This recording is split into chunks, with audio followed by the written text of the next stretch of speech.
শরীরের যত্ন নিচ্ছেন, কিন্তু মনের কি হবে? মনের যত্ন কি নিচ্ছেন ঠিক মতো?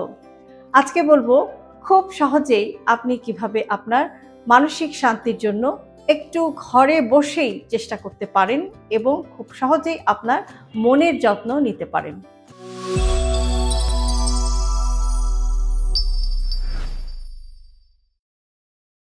প্রথমে যার কথা বলবো সেটা হচ্ছে যে আপনি একটা গ্র্যাটিটিউড জার্নালিং প্র্যাকটিস করুন। অর্থাৎ আপনি একটু কৃতজ্ঞতা কিভাবে প্রকাশ করা যায়, কিভাবে সেটা লিখে রাখা যায়, একটা ছোট্ট নোটপ্যাড নিন, কিংবা আপনার মোবাইলেও আপনি একটুখানি নোটবুকে একটু লিখে রাখতে পারেন যে আজকে দিনের 3টি কাজের জন্য, যে 3টি কাজ আপনার সাথে ভালো হয়েছে সেই 3টি কাজের জন্য আপনি কৃতজ্ঞতা প্রকাশ করে 2-1 লাইন আপনার সেই নোটবুকে আপনি লিখে ফেলতে পারেন। এই যে ধন্যবাদ জ্ঞাপন বা কৃতজ্ঞতা প্রকাশ, সেটা আপনার মেন্টাল হেলথ বা মানসিক প্রশান্তি দিতে আপনাকে হেল্প করবে।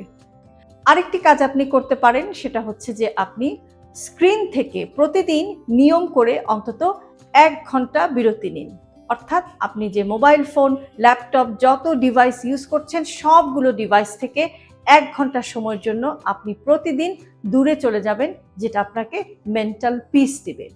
এবং দিনে কয়েকবার ডিপ ব্রিদিং এক্সারসাইজ প্র্যাকটিস করুন। অর্থাৎ আপনি টেনে একটু লম্বা করে নাক দিয়ে শ্বাস নেবেন, একটু সামান্য সময় ধরে রেখে মুখ দিয়ে আস্তে আস্তে সেই শ্বাসটা ছেড়ে দেবেন। দিনের মধ্যে কয়েকবার এটি করুন, দেখবেন যে এটা আপনার ব্রেইনকে রিল্যাক্স করবে, আপনার ব্রেইনে সার্কুলেশন বাড়াবে এবং আপনাকে একটা গুড ফিলিংস দেবে। মন ভালো রাখতে বড় কিছু লাগে না, চাই ছোট্ট ছোট্ট সচেতনতা। ভালো থাকবেন সবাই।